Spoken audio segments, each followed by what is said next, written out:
The first question.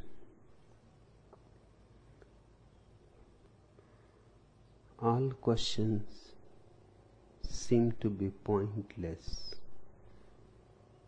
Only the answerless question of life remains. It is so. All questions not only seem to be pointless, they are. In your mind there is still a lurking doubt. Hence you say all questions seem to be pointless. It is not a question that they seem, that they appear. They are. The moment you will understand that they are pointless, even the answerless question of life will not remain. Then there is mystery. No questions, no answers. Then there is tremendous mystery. One is not trying to solve it because it is not a problem.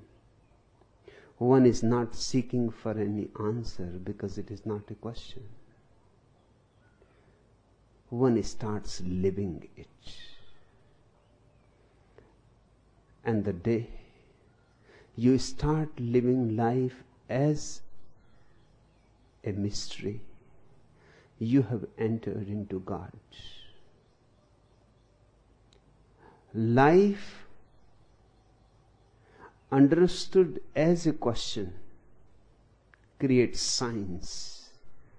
Life understood as a mystery creates religion.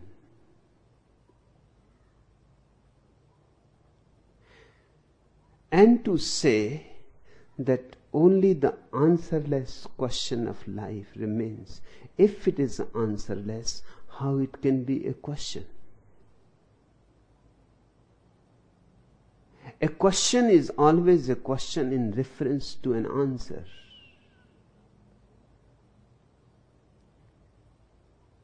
An answer is only an answer in reference to a question. They are together. Halves of one whole. If one really disappears, the other disappears automatically. That's why I say there is a lurking doubt in you that maybe there is some question which is not pointless. Maybe I have still to find it. Maybe my questions are pointless. Maybe the questions that I know are pointless. But who knows? There may be a valid question, a real question.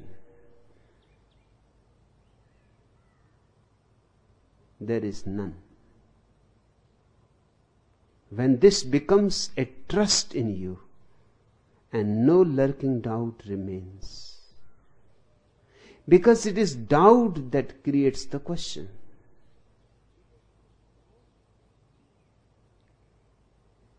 It is doubt that becomes a question.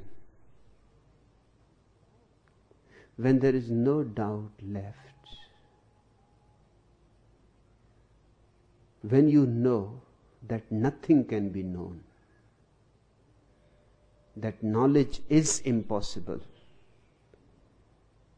when you come to the same understanding as it happened to Socrates, that I know only one thing, that I know nothing.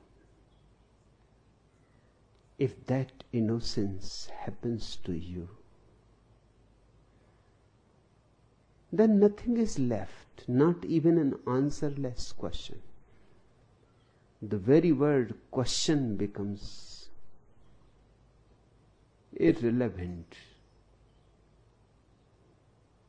A silence is left. A deep silence. And a great joy. A benediction is left. Life flows through you, passes through you, not creating any question. You simply live it. This is simplicity, not the cultivated simplicity of a sadhu or a monk. This is the simplicity of innocence, uncultivated. One has a great wonder about everything. One lives in awe. One can worship a tree. One can worship a rock. Because the moment questions are gone and your heart is full of the mysterious and the miraculous, your whole life becomes a prayer, a worship. It is so tremendously unbelievable that we are alive for no reason at all, that we are breathing, that we can see, that we can taste, that we can hear, that we can love, that our hearts are beating, that life is passing through us, that life has chosen us as its vehicles. Just to know it is enough to be grateful. Just to feel it is enough to be prayerful. No God is needed to pray. If you pray to a God, your prayer is false. When there is simply prayer, not addressed to anyone in particular, a kind of prayerfulness, a state of praying, not a prayer to any God, Hindu, Christian, Mohammedan, because they are all manufactured by the mind of man. They are not true. All gods are false. They are bound to be false because they are answers to certain questions, and questions are false. Questioning is false. And the gods are answers to certain questions. Somebody asks, who created the world? Now that question becomes a thorn in the flesh. The mind cannot rest at ease unless an answer is found. You have to invent an answer just to console yourself. Either you do it or some cunning priest will do it for you on your behalf. That God created the world. The question was false. How can a false question lead to a right answer?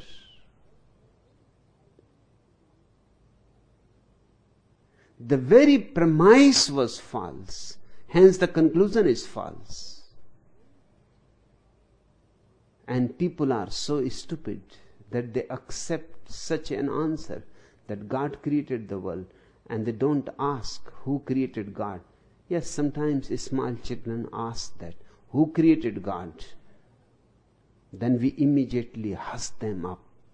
We say, wait, you are too young for such deep mysteries. When you become grown up, you will know. As if you have known by becoming grown up. But you cannot accept your ignorance. You are untrue even to children.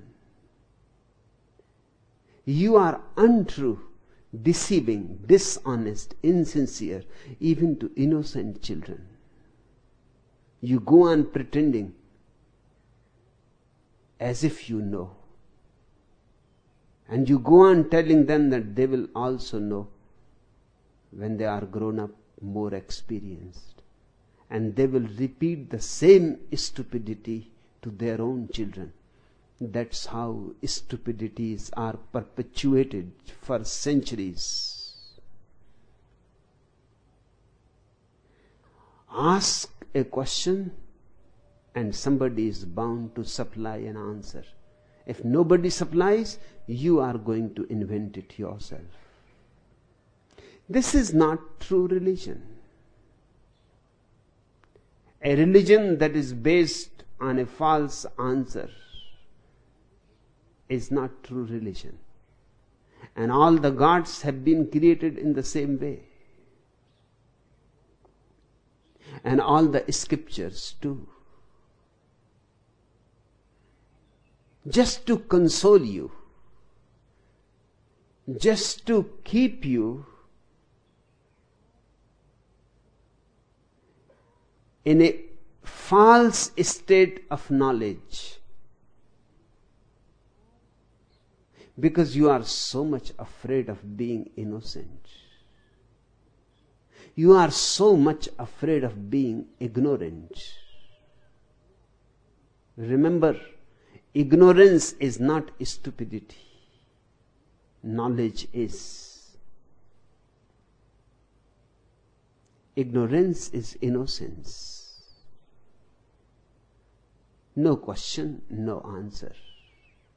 One simply lives moment to moment.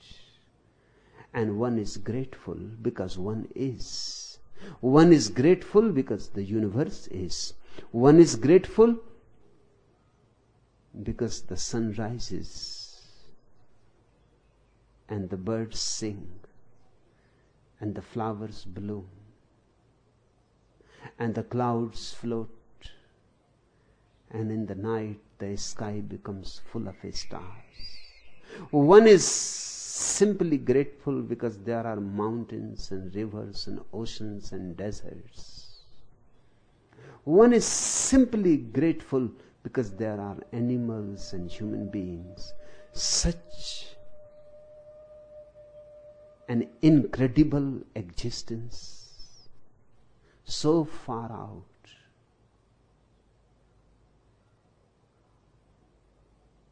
Such a celebration, so psychedelic, so colorful, such a dance of energy. When feeling it, you simply bow down. You simply bow down on the earth. Not in a temple, not in a mosque, not in a gurudwara, not in a church. They are all man-made. When you simply bow down before the sky, before the sunset, no motive, what can you ask from a sunset? You cannot ask for money. You cannot ask for power. You cannot ask for prestige. It will look so stupid. What can you ask from a tree? But when you go in a temple, in a church, you start asking for these things. Your prayer is rooted in some motive. And a prayer rooted in any motive is ugly. A prayer addressed to somebody is ugly. But just a prayerfulness, a thankfulness, a pure gratitude. The sheer joy that we are part of such a mysterious existence. You are very close to understand that all questions are pointless. But you have not yet touched the target. You are going round and round. You say all questions seem to be pointless. Why you use the word seem? there is still some possibility, maybe, perhaps there is a question that is not known to me yet, which is not pointless. Hence your second statement, only the answerless question of life remains. Although you say it is answerless, still you call it a question. Be very watchful about words. Be very careful what you say, how you say.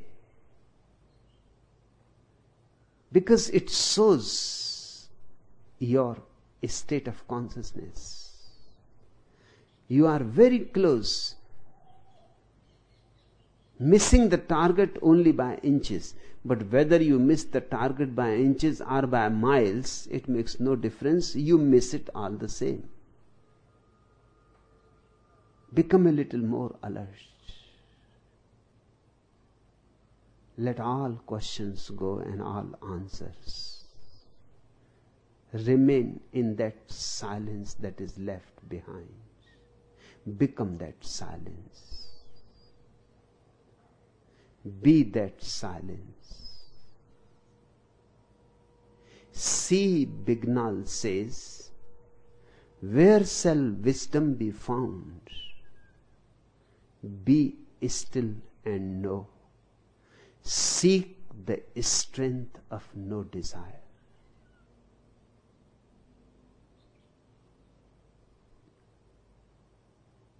The second question, what is true wisdom? Wisdom cannot be true or untrue. Wisdom is simply wisdom. It is truth. There is no possibility of ever there being an untrue wisdom. All knowledge is untrue, all wisdom is true. Knowledge is borrowed, hence it is untrue. It is not yours. That's why it is untrue. It may have been true to the person who imparted it to you. The Buddha talking to his disciples is talking wisdom. But the moment it reaches to the disciples, it becomes knowledge. Wisdom falls from its heights to the level of the listeners and becomes knowledge. Hence, Buddhas have always been very much aware to impart something of their presence, something of their silence, something of their joy, rather than imparting their wisdom. Even if they have to talk, they talk only in order to persuade you to be silent. Even if they use words, those words are used to create a wordless state of consciousness in you.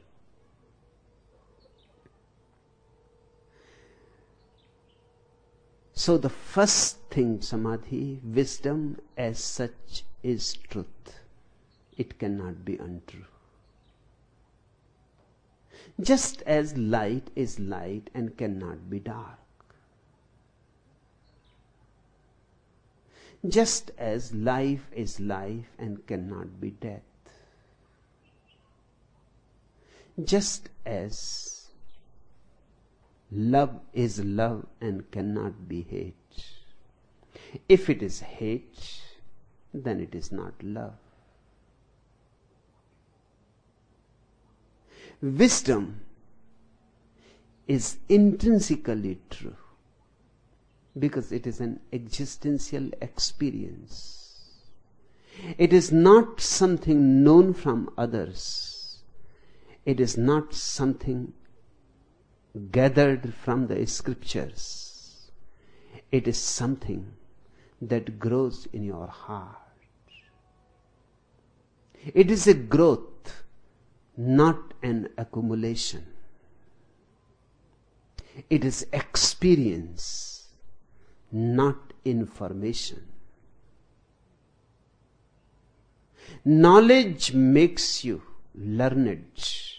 Wisdom makes you innocent. Knowledge is very ego-fulfilling, very ego-strengthening. The ego feeds on knowledge. It is the best tonic for the ego. But wisdom happens only when ego has disappeared. Wisdom appears only on the death of the ego. The death of the ego is the birth of wisdom. Mind is interested in knowledge, not in wisdom. Because for wisdom you will have to create a space called no mind. And naturally, mind is afraid of your ever becoming interested in wisdom. Because mind does not want to commit suicide. Sannyas is a suicide of the mind. So is meditation. So is wisdom. These are different names for the same phenomenon, different aspects of the same diamond.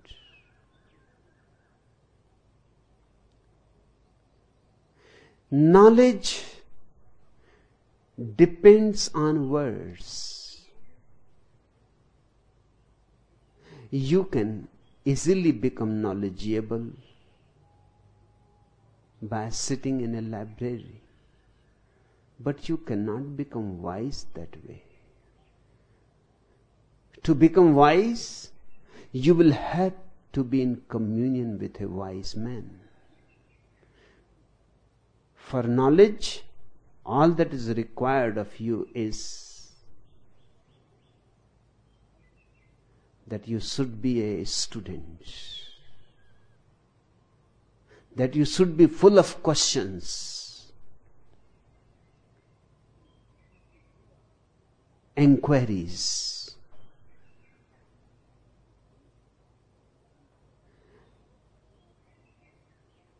You should be able to learn from scriptures, books, teachers, universities, libraries.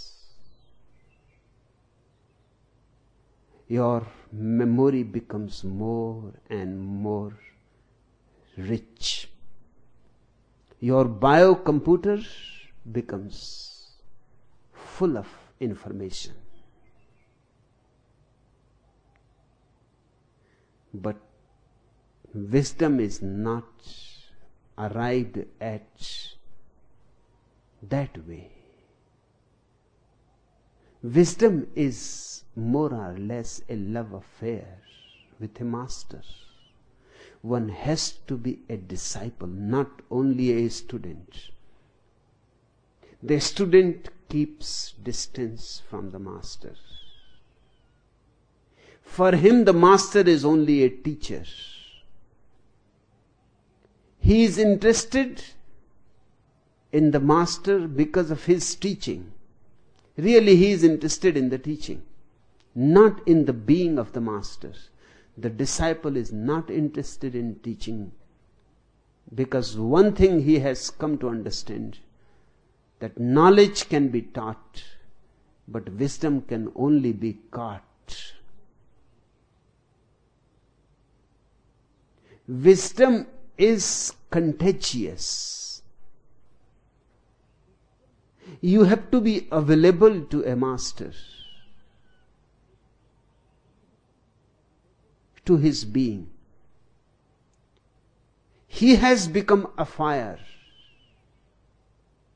Your candle of the heart is still unlit.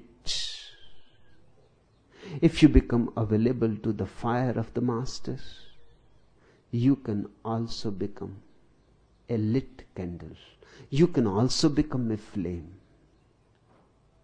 To be a flame with silence, with joy, is wisdom. It is not through logic, but through love. It is not through words, but through a wordless state called meditation, or a state of no mind, satori, samadhi. Beware of learning, otherwise you may never become wise. To be knowledgeable is very easy. It is not risky. It is safe. To move into the dimension of wisdom is risky. It is going into the unknown, into the uncharted. Great courage is needed. Guts are needed. And when you have tasted something of wisdom, knowledge looks so stupid, so utterly stupid. But if you have not tasted anything of wisdom, knowledge seems to be of tremendous value. Zalewski got a job as a delivery boy in a pet shop. One day, he was told to deliver a pet rabbit to Mrs. Caldwell, Route 2, Box 4. You better write that down in case I forget it, said the boy.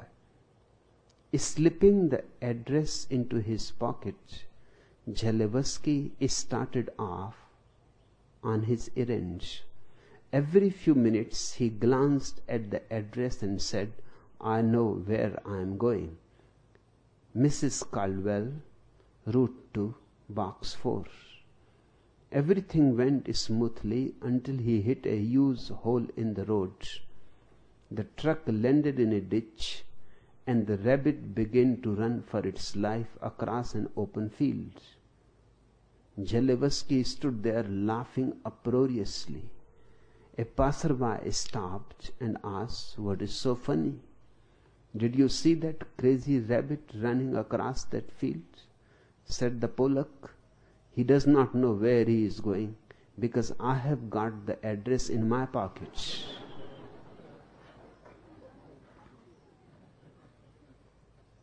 That is the state of the knowledgeable man. He has got the address in his pocket. He knows where God is. He knows where heaven is. He knows where hell is. He knows everything, all is in his pocket. He carries scriptures. And he believes in the letters. And he misses the spirit. He goes on believing in words. He believes too much in the words. And words are useful if you can understand the spirit that is hidden behind them, that is not so apparent, not so visible. In the hands of a meditative person, words can become of infinite value because they can be indicators. But in the hands of non-meditators, words are dangerous, very dangerous, because the spirit is completely missed. And one starts believing in the hollow, empty word, and one starts following the word. That is what is happening to the Christian, to the Hindus, to the Mohammedans, to the Jainas, to the Buddhists. All are believers in words. Somebody believes in the Quran, and somebody in the Gita, and somebody in the Bible, and they all are missing the spirit. Because to know the spirit of the Bible, you will have to come to certain inner spaces where you become acquainted with Moses, with Jesus. Unless you have a direct inner contact with Moses and Jesus, you will not understand the Bible. But following the word, you may look very important to people who are just like you, not different in any way. They also believe in words, you also believe in words. Both live in the same kind of ignorance. This is not wisdom. Wisdom is an interior phenomenon. It is the discovery of the spirit of all the Buddhas. And there is no need to go into the history of the Buddhas.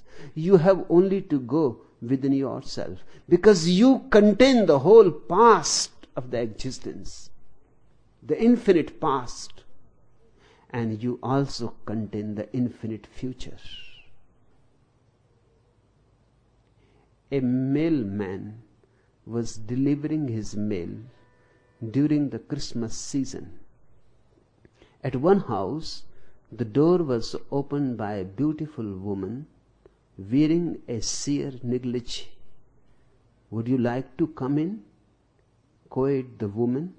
"Sure," replied the startled mailman. She led him up to her bedroom and made love to him. When they were finished, she got up and handed the man $1. "Why the $1?" asked the puzzled mailman. "Well," replied the woman, "when I asked my husband what to give the mailman for Christmas, he said, just give him $1 and fuck him."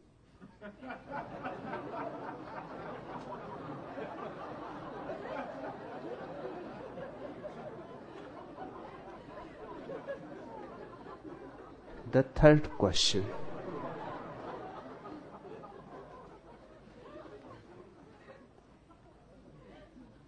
Gurdjieff talks about 3 aspects of being: essence, false personality, and true personality. False personality being a false conditioned vehicle for our real essence, and true personality being that which can be developed and conveys and protects our real self. Primitive peoples live in the essence state like animals. They are beautiful but not enlightened. If enlightenment is natural and our birthright, why are not the primitive peoples enlightened? Or are they? I hear you tell us to accept the animal that we are, return to essence. I have read Gurdjieff saying, "You must become your true self, the master." He said, "Beware of being swallowed by the animal. Give it some cigarettes or ice cream and it will be calmed." What is true personality and what is its relationship to essence? There is no true personality. Personality as such is false. The word personality has to be understood. It comes from persona. Persona means a mask. In the ancient Greek drama, the actors used to wear masks. Those masks were called persona. Persona because the sound was coming behind the mask, from behind the mask. Sona means sound. The masks were apparent to the audience, and from behind the mask sound was coming. From that word persona has come the word personality. All personality is false. Good personality, bad personality, the personality of a sinner and the personality of a saint, all are false. You can wear a beautiful mask or an ugly mask. It doesn't make any difference. The real thing is your essence. But the question is relevant. If essence is the real thing, as I say, then many love us. Primitive people live in the essence, just like the animals. They are beautiful but not enlightened. It is true. They cannot be enlightened. For them to become enlightened, first they will have to create a personality. Enlightenment is dropping of the personality. They don't have any personality to drop. You will feel a little puzzled. Why can't one become enlightened when one has no personality? Personality is also a necessary part of growth.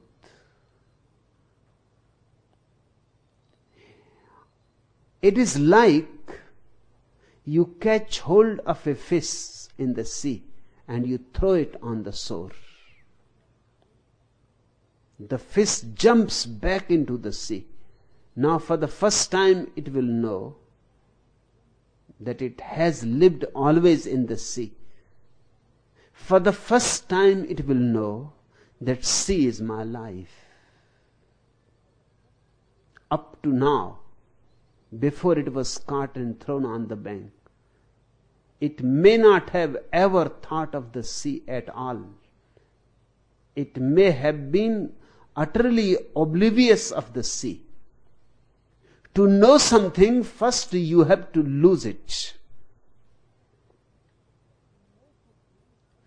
To be aware of paradise, first you have to lose it. Unless it is lost and regained, you will not understand the beauty of it. Adam and Eve had to lose the Garden of Eden. That is part of natural growth. Only Adam, leaving the beautiful garden of God, can become one day a Christ.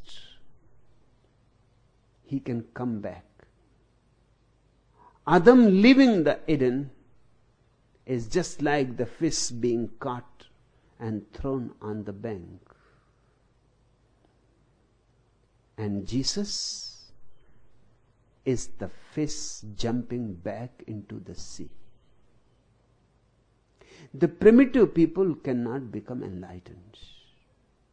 They are beautiful, spontaneous, natural, but utterly unaware of what they are. They don't have any awareness. They live joyously, but their joy is unconscious. First, they have to lose it. They have to become civilized, educated, knowledgeable. They have to become a culture, a civilization, a religion. They have to lose all their spontaneity. They have to forget all about their essence. And then suddenly, one day they start missing. It is bound to happen. That is happening all over the world. And it is happening in such great measures because it is for the first time that humanity has really become civilized. More civilized a country is, more is the feeling of meaninglessness.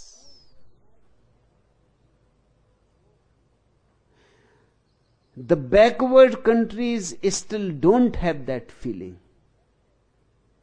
They can't have. To have that feeling of inner emptiness, meaninglessness, absurdity, one has to become very civilized. Hence, I am all in favor of science because it helps the fish to be thrown on the bank. And once on the hard bank, in the hard sand, the fish starts feeling thirsty. It had never felt thirsty before. For the first time, it misses the ocean around, the coolness, the life-giving waters. It is dying.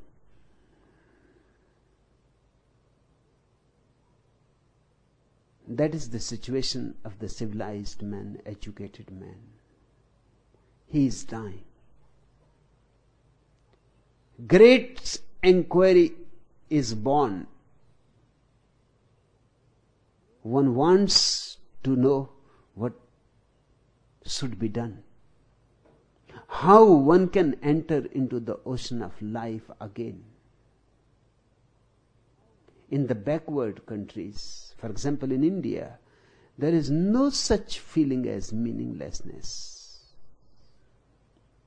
Even though few Indian intellectuals write about it, their writing has no depth. Because it does not correspond to the situation of the Indian mind. Few Indian intellectuals write about meaninglessness, absurdity, almost in the same way as Soren Kierkegaard, Jean-Paul Sartre, Jaspers, Heidegger.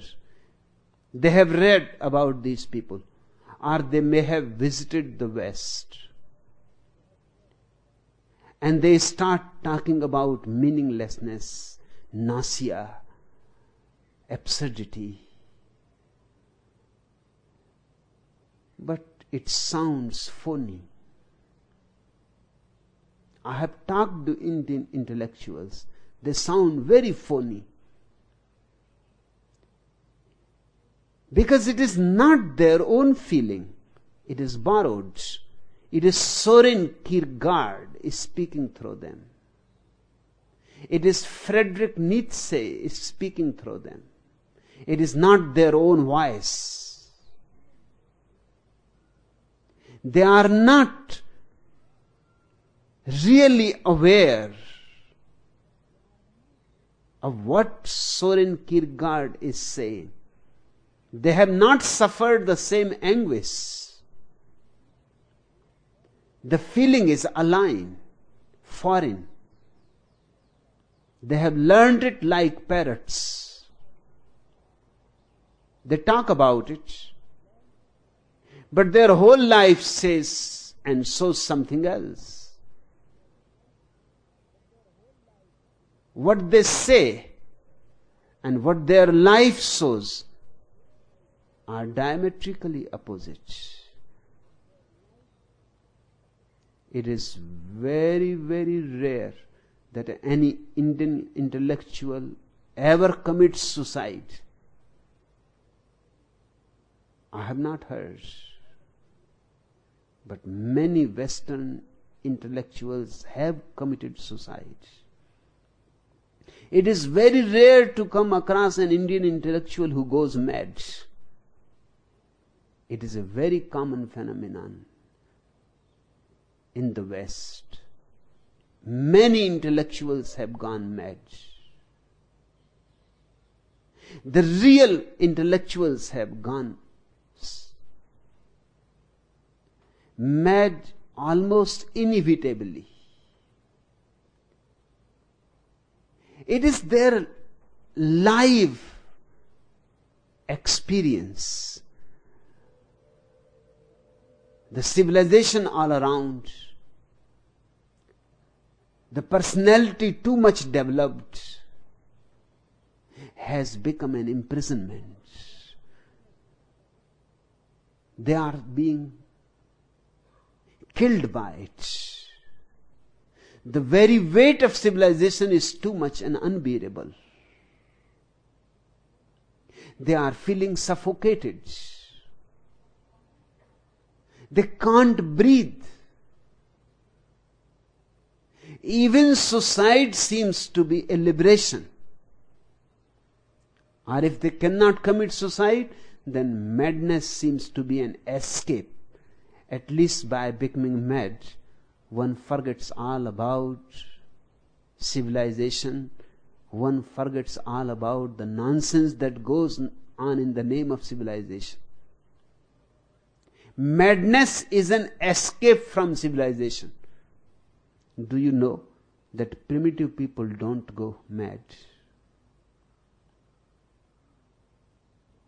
It is only the civilized man's privilege.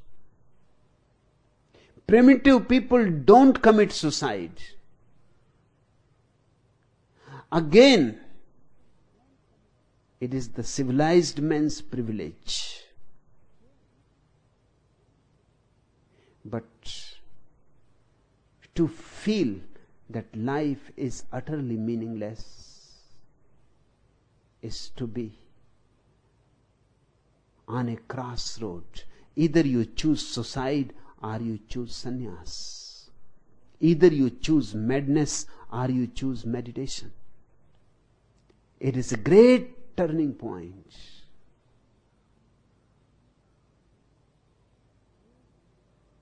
All personality is false. There is an essence inside which is not false, which you bring with your birth, which has always been there.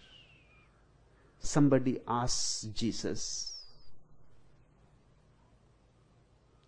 "Do you know anything about Abraham?" And Jesus says, "Before Abraham ever was, I am." Now what an absurd statement, but also of tremendous significance. Abraham and Jesus, there is a big gap between them. Abraham preceded Jesus almost 3,000 years before. And Jesus says, "Before Abraham ever was, I am." He is talking about the essence. He is not talking about Jesus. He is talking about the Christ. He is talking about the eternal. He is not talking about the personal. He is talking about the universal. The Zen people say that unless you come to know your original face that you had before your father was ever born, you will not become enlightened. What is this original face? Before even your father was born, you had it. And you will have it again when you have died and your body has been burnt and nothing is left except ashes. Then you will have it again. What is this original face? The essence. Call it the soul, the spirit, the self. These are words signifying the same thing. You are born as an essence. But if you are left with the essence without the society creating a personality for you, you will remain animal-like. It has happened to some people. Just 6 months before, again, one child was found somewhere in North India, near the Himalayas. A child 11 years old who has been brought up by the wolves. A wolf child. Human child brought up by the wolves. Of course, wolves can only give the personality of a wolf. So the child was human, the essence was there, but he had the personality of a wolf. Many times it has happened. Wolf seems to be capable of bringing up human children. They seem to have a certain love, compassion for human children. But these children are not enlightened. They don't have any corruption that human society is bound to give. Their beings are not polluted. They are pure essence. They are like the fish in the ocean. They don't know who they are. And it is very difficult to, once they have been brought up by animals, to give them human personality. It is too hard a work. Almost all the children have died in that effort.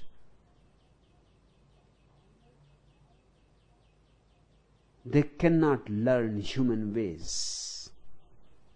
It is too late now. Their mold is cast. They have already become a fixed personality. They have learned how to be a wolf. They run like wolves on all the fours. And they are strong like wolves. You cannot fight with a wolf child. He will kill you.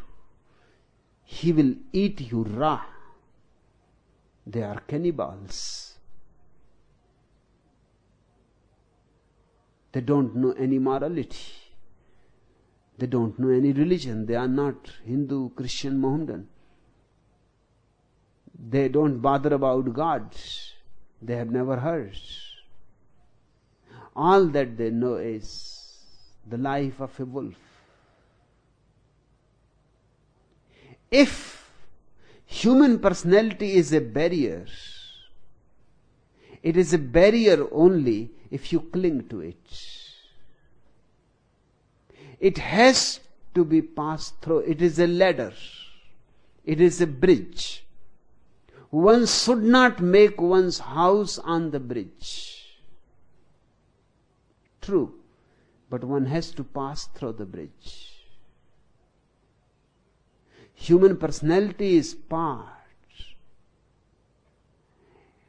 In a better society, we will give children personalities, but also capacities to get rid of them. That is what is missing right now. We give them personalities, too tight personalities, that they become encapsulated, imprisoned. And we never give them how to get rid of them.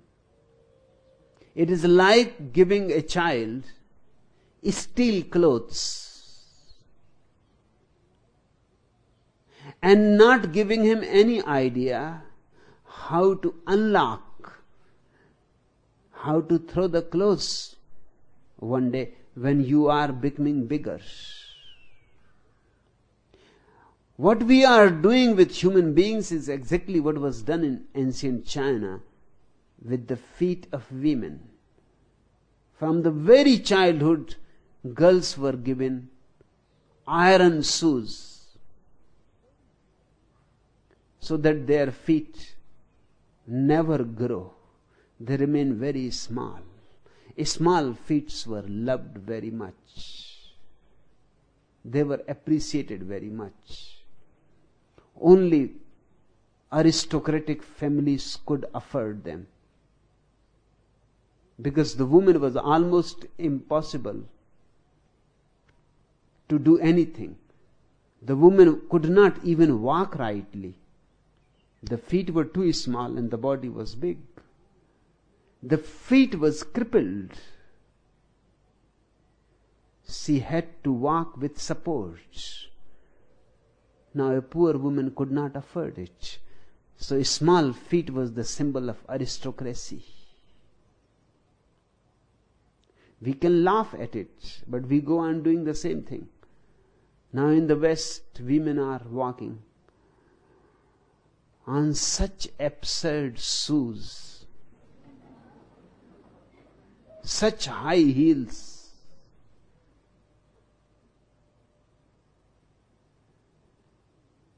It is okay if you do such thing in a circus, but such high heels are not for walking.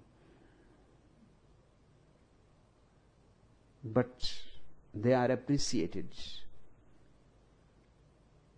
because when a woman walks on very high heels, she becomes more sexually attractive, because her buttocks stand more prominent, and because walking is difficult, her buttocks move more than they should have done ordinarily. But this is accepted, then it is okay. Other societies will laugh at it. All over the world, women are using bras and they think that it is very conventional and traditional. My sannyasins are not using bras, and that is one of the greatest criticism against them by the Hindus. In fact, the bra makes the woman look more sexual. It is just to give her body a shape that she has not got. It is to help her so that the breasts can outstand and can look very young, not sagging. And these Hindu women think they are being very religious and orthodox. They are simply befooling themselves and nobody else. Bra is a sexual symbol.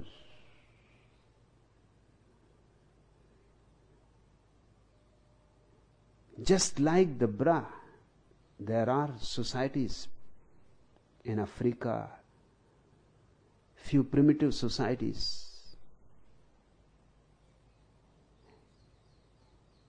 use strange things. Lips are made bigger and thicker. From the very childhood, weights are hung on the lips so that they become very thick, big.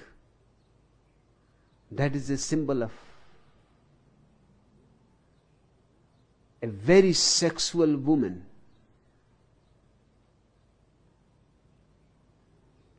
A thicker and bigger lip, of course, can give a better kiss.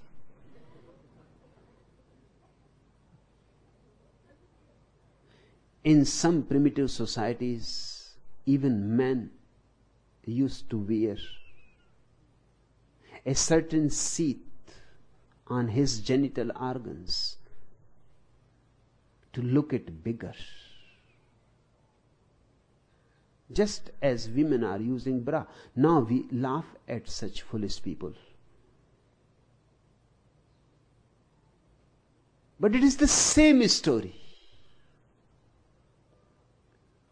Even the younger people all over the world are using very tight pants. That is just to show their genitals.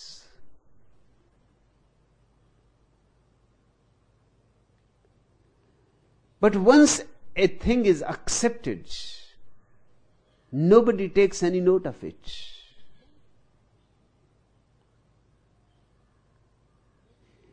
Civilization should not become a tight enclosure. It is absolutely necessary that you should have a personality. But you should have a personality which can be put on and off easily. Just like loose garments, not made of steel, just cotton will do, so that you can put them off and on. You need not continuously wear them. That's what I call a man of understanding, who lives in his essence, but as far as the society is concerned, he moves with a personality. He uses the personality. He is the master of his own being. The society needs a certain personality. If you bring your essence into the society, you will be creating trouble for yourself and for others. People will not understand your essence.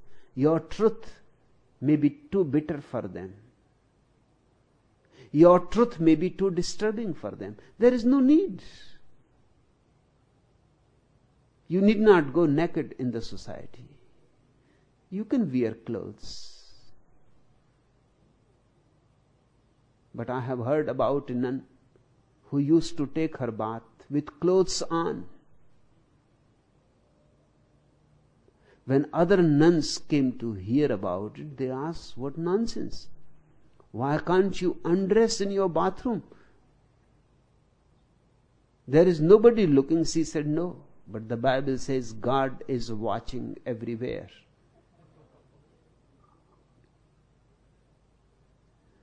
So the nun cannot even undress in the bathroom because God is watching.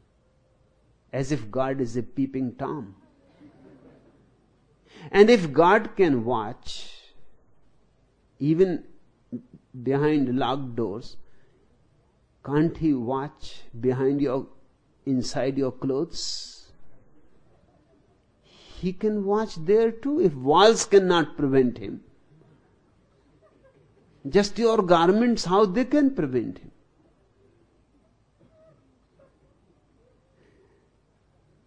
One should be able to be naked in one's own house, playing with one's children, sipping tea in a summer morning, in the garden, in the lawn, one should be able to be naked. There is no need to go to your office naked. There is no need. Clothes are perfectly good. There is no necessity to expose yourself to each and everybody. That will be an exhibitionism. That will be another extreme. One extreme is people cannot even go to their bed without clothes. Another extreme is that there are Jaina Digambar monks moving naked in the marketplace, or Hindu naked sadhus. And strange is the thing that these Jainas and these Hindus, they object to my people because they are not wearing proper clothes. Now in a hot country like India, people coming from the West find it really difficult to wear too many clothes. It looks so absurd to the Western seeker who comes here to see Indians with tie and coats. It looks so absurd. It is okay in the West. It is too cold and the tie is protective. But in India, it is an effort to commit suicide. In the West, it is okay to have your shoes and socks on. But in India, but imitative people, they are moving the whole day with shoes and socks on in a hot country like India. The Western dress in India is not relevant. Tight pants and coat and tie and hat. It simply makes you look ridiculous. India needs loose garments. But there is no need to go to the other extreme. That you start running naked, bicycling naked into the marketplace. It will create unnecessarily trouble for you and for others. But strange is this thing that the people who have always worshipped naked sadhus and have never raised any problem, for them I am creating a trouble. For them I look to be a dangerous person because my sannyasins are not wearing proper clothes.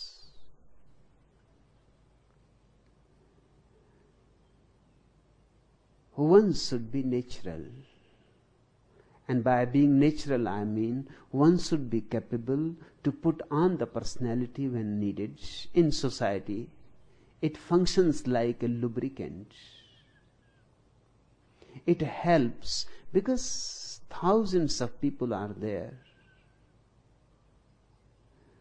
Lubricants are needed, otherwise people will be constantly in conflict, clashing against each other. Lubricants help. They keep your life smooth. Personality is good when you are communicating with others. But personality is a barrier when you start communing with yourself. Personality is good when you are relating with human beings. Personality is a barrier when you start relating with existence itself, with God.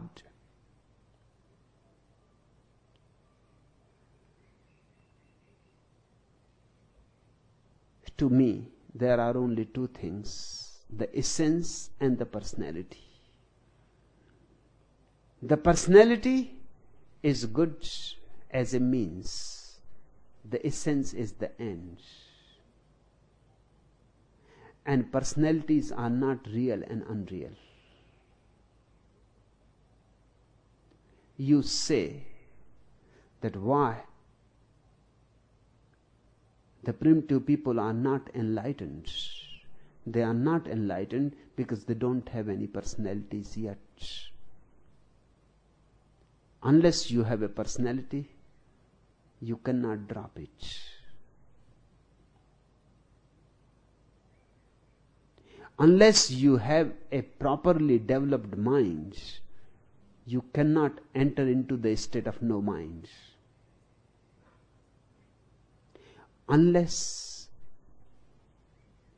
you have an ego, well formed, mature, you cannot surrender. These things look like puzzles, but they are not. If you just contemplate over these things, they are very simple to understand. What you have to surrender if you don't have any ego? Hence, first the ego has to be developed. But the ego should be developed side by side. Another thing has to be developed: the capacity to drop the ego. Man has to learn this paradox. So when the need arises, you can drop the ego. Then you are always the master. And the mastery is always of the essence. But if you don't have any personality, you will not be the master, because you don't have any slave to be a master of. The essence and personality both, then the essence can be the master. It is not so. Ordinarily, the personality becomes the master and essence is completely reduced either to a slave or completely forgotten and thrown into the basement of your unconsciousness. The education is faulty. My vision of a right education is to teach people how to grow the ego and how to be able to drop it. How to become great minds and yet be ready any moment to put the mind aside. You should be able just to put on and off your personality, your ego, your mind. Because these are good things if you can use them. But you should know the mechanism how to put them off. Right now, you know only how to put them on. I am reminded, Sigmund Freud somewhere remembers that a friend came to visit him from a very, very far away village. They had studied together in the primary school. Since then they have not met. Electricity has just come now. Just few months before, electricity has entered into Vienna, where Sigmund Freud lived. He forgot to tell the friend how to put off the light in the night. And the friend was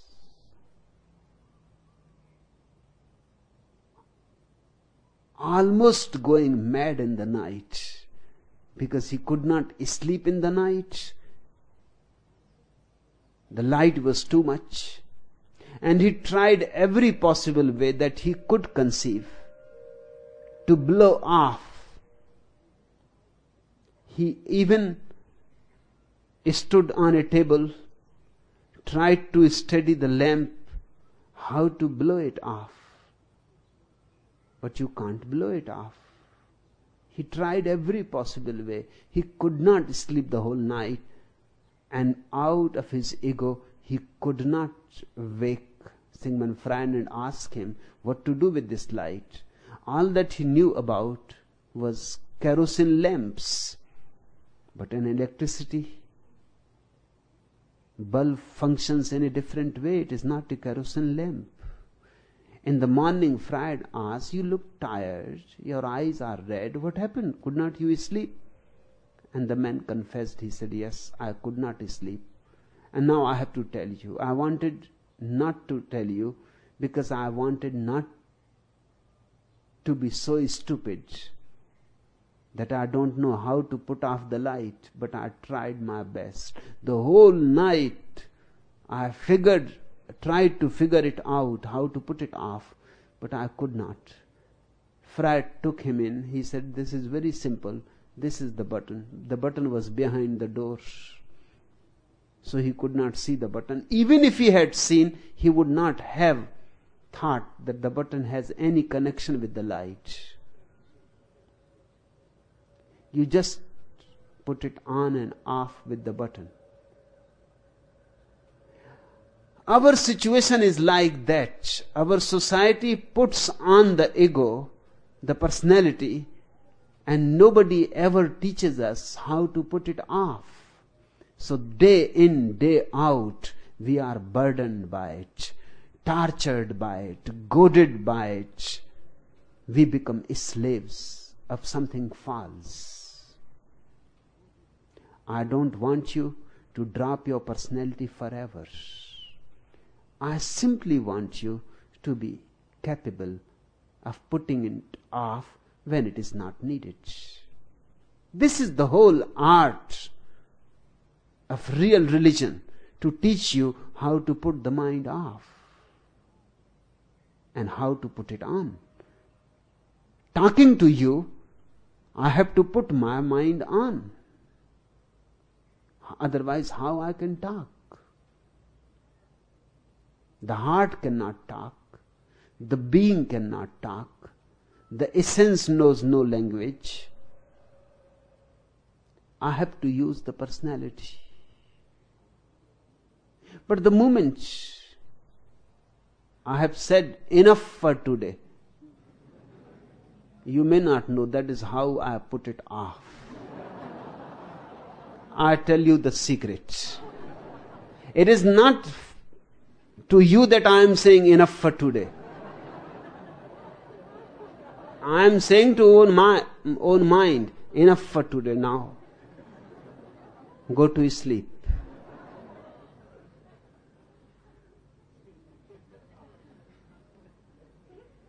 You also say, I hear you tell us to accept the animal that we are, return to essence.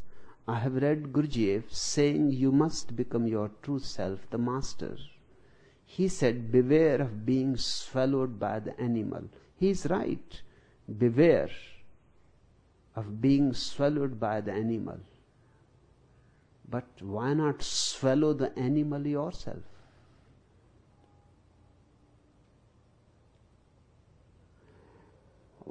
Otherwise, you will have to be constantly alert and aware and on guard. Because the animal will be there. And the animal is the animal. If the animal finds you off guard, it will jump upon you. So I don't say only beware of the animal. And go on persuading the animal. As Gurdjieff says, you say, that he says, give it some cigarettes or ice cream and it will be calmed. It is not so easy. It will not be calmed by some ice cream. It will ask for more. It always asks for more. It will not be calmed by some cigarettes. It will go on asking for more. And it is not only a question of cigarettes and ice cream. Otherwise, the problem was not very complex. It asks for money. It asks for power. It wants to be the president of the country, the prime minister of the country. The animal has strange ideas to be fulfilled. It wants all the women of the world. It can't be satisfied with one. The animal is mad. The animal is insane. The animal is simply animal. It has no understanding. You cannot expect understanding from it. Just by giving some cigarettes and ice cream,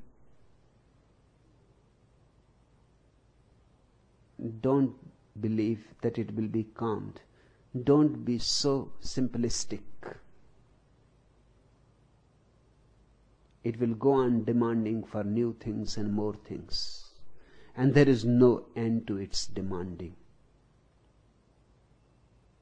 If you persuade it in this way, you will never be able to persuade it. Why not swallow the animal yourself? Eat it and be finished with it. That's my idea. Why not make ice cream out of the animal? Why not make cigars out of it and smoke it and be finished with it? That's why I say don't repress. Because if you repress, the animal is there. I say go deep into the very spirit of the animal. Enjoy it. That's what I mean when I say eat it. Be capable to digest it, and you will be more mighty by digesting it. Your sex digested will release so much energy that you can attain to super consciousness. Hence, I say, from sex to super consciousness. Your greed digested will become your love.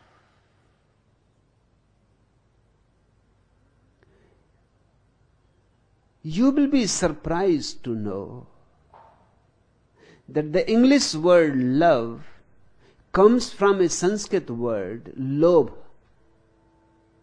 Lobh means greed. It may have been just a coincidence that the English word love grew out of lobh. Lobh means greed. But my feeling is it cannot be just coincidence. There may be something more mysterious behind it. There may be some alchemical reason behind it. In fact, greed digested becomes love. It is greed, lobha, digested well, which becomes love. Love is sharing, greed is hoarding. Greed only wants and never gives, and love knows only giving and never asks anything in return. It is unconditional sharing. There may be some alchemical reason that lobha has become love in English language.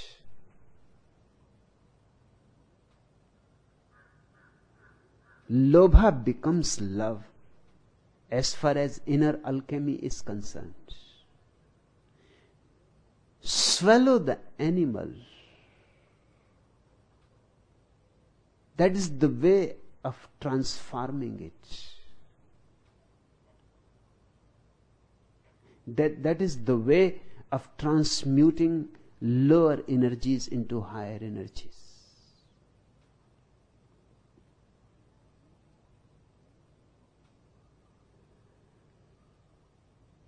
You are given a great opportunity. You have been thrown out of the sea. This is the opportunity. Expelled from the Garden of Eden. This is the opportunity. Adam can become Christ if he uses the opportunity well. Use the opportunity. Eat the animal, digest the animal. Don't try to cut it off. Otherwise you will become poorer. Don't try to destroy it as your so-called saints have been doing down the ages. Otherwise you will be dull and dead, insipid. Don't repress it. Otherwise the animal is animal and will take revenge. It will one day jump upon you with such vengeance that you will be destroyed by it. And don't try to persuade it, because it cannot be persuaded. Its demand is infinite. Its quench cannot be thirst by anything. Give it anything and it immediately asks for something more. The more is its very way of living. So don't befool yourself that cigarettes and ice cream and things like that will help the animal to subside and to be calmed. No, you will need great insight into the animal. You will need great acquaintance with the animal. You will need very deep awareness of the working of the animal. And you will have to digest it slowly, gradually. So that one day the animal becomes part of your being. The animal has great energy. That's why it is called animal. Anima means aliveness, power, vitality. Animal means one who is vital. The saints cut their roots from the animal. They became non-vital. That's why they have not been able to transform the whole world. They were not even able to transform their own selves. They became impotent. Rather than becoming more potent, rather than becoming omnipotent, they became impotent. Hence, I am not for suppression. I am for understanding. I am for transformation. And if the animal is transformed and absorbed by the essence, you will feel great power, great fire. Your life will become such a passionate affair with existence. You will have such intensity that each moment will give you the joy of an eternity.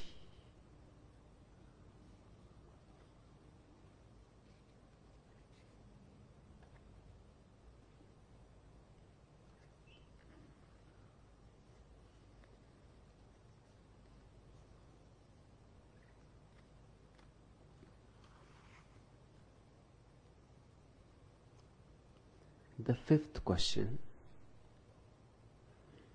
Before, when I was clever, I was really stupid. Now I am no longer clever, but still feel stupid. In fact, this is a stupid letter. Does that mean I am still clever? Or do some people, when they drop their cleverness, find that they are simply stupid? P.S. I always wanted to write an impressive question, but seem to have waited too long. A joke to illustrate my problem. A man telephones his doctor. Doctor, you know those pills you prescribed for my muscular weakness? Well, I can't get the top off the bottle.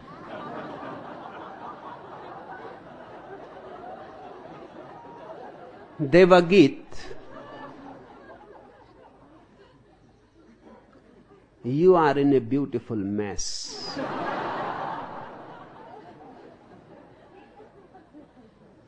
Remain this way.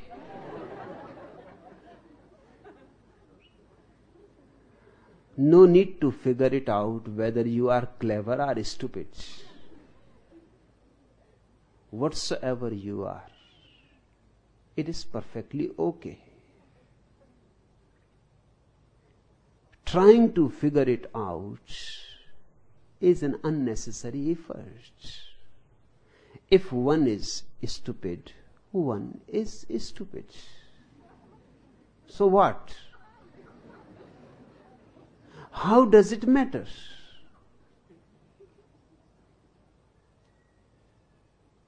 If one is clever, one is clever. So what? How does it matter? But we have been always thinking in terms of comparison. Man is very much conditioned to create hierarchies. Who is clever, who is stupid, who is beautiful, who is ugly. We can't accept people as they are. And if you start figuring out, you will be in trouble. Because nothing can be figured out. Life is mysterious. If you are clever, you are stupid. If you know you are stupid, you are clever. Now you will be moving in a circle. There will be no end to it. It will be like a dog chasing its own tail. The more the dog will chase the tail will jump. With the dog, of course, because it is the dog's tail. And the dog can go crazy. Sometimes you can watch dogs going crazy, just chasing their tail. Philosophers are like dogs chasing their tails. Devgit, don't be a philosopher.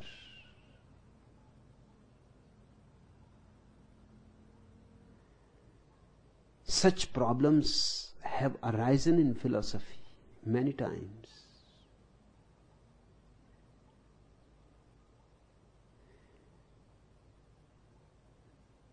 They say that before Socrates, there was a great school of sophists in Greece. They used to train people in sophistry.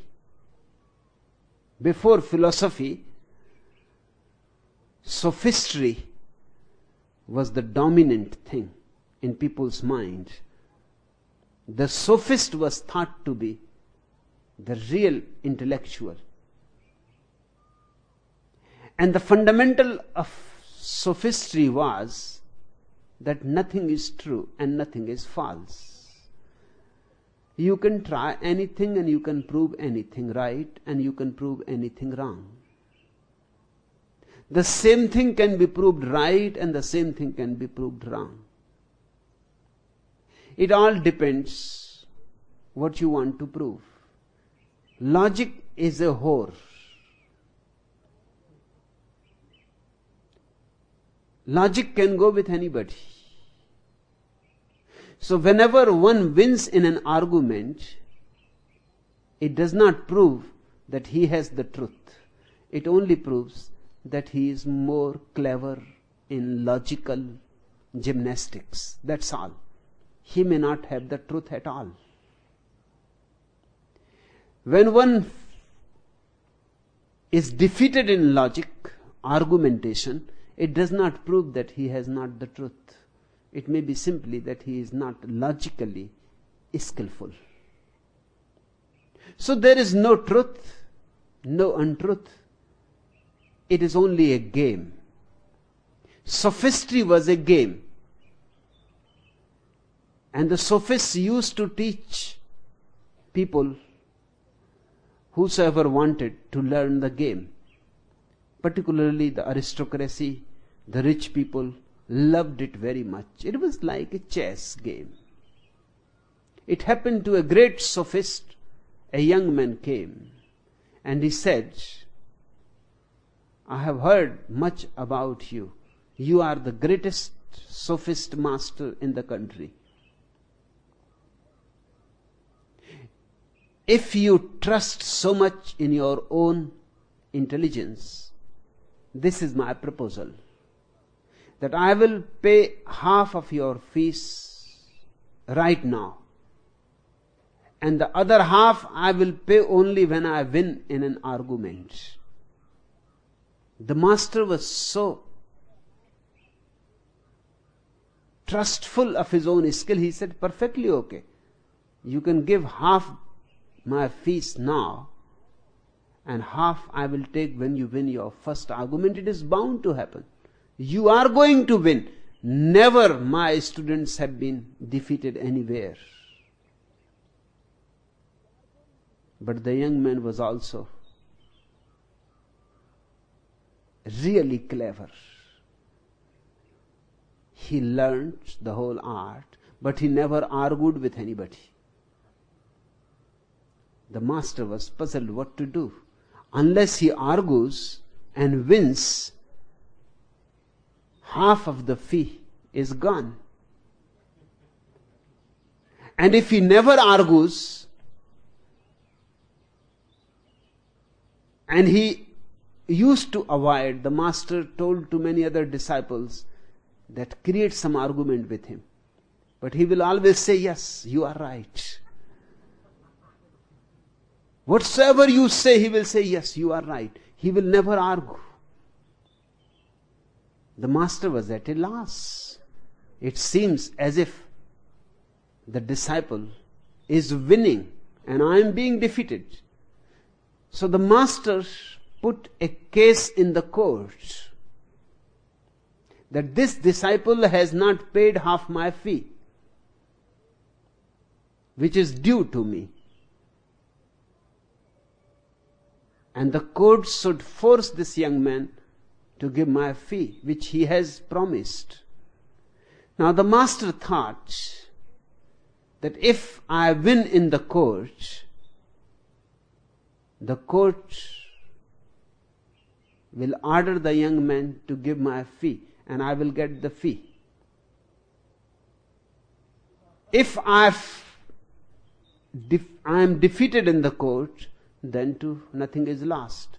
Outside the court, I will say to the young man, you have won your first argument, now give my half fee. But the disciple also belonged to the same master. He said, okay, if I win in the court, I will say this will be an insult of the court if I pay you now. If I am defeated in the court, how can I pay you?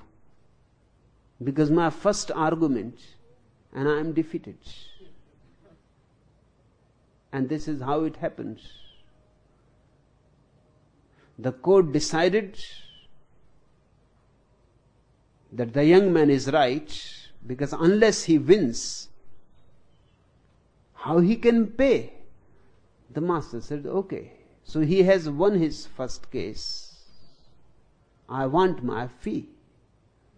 The young man said, how can I give? I have won the case, and it will be an insult to the court now. I cannot go against the court, against the law of the country.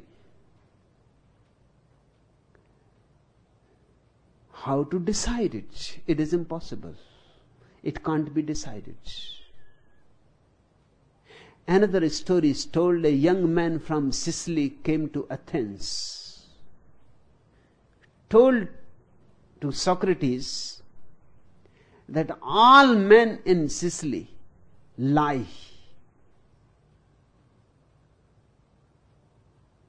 Socrates looked at the young man and said, you come from Sicily? He said, yes. Are you lying? No. The problem arises. If he is lying, then what he is saying is not true. If he is not lying, then too what he is saying is not true.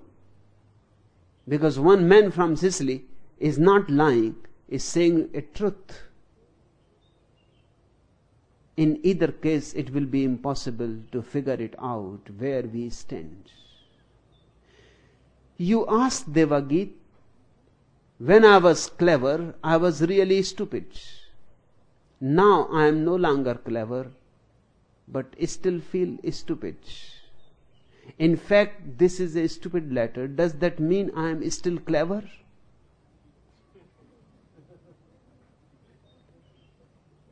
Forget about it.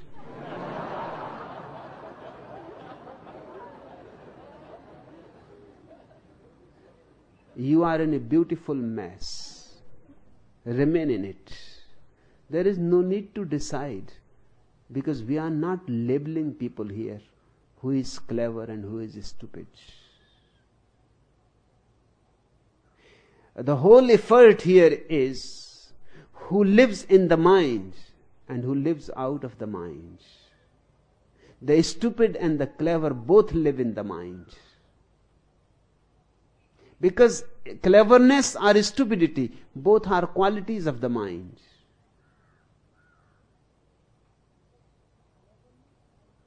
It does not matter whether you are clever or you are stupid.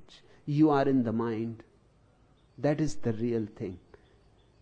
Slip out of the mind. Slip out of cleverness and stupidity both. And the best way to slip out is not to be bothered by these things. Because if you are bothered by these things, you will remain entangled. Slip out of the mind. Be a no mind, neither clever nor stupid. Then you will know what truth is. Then you will know what bliss is. And the last question: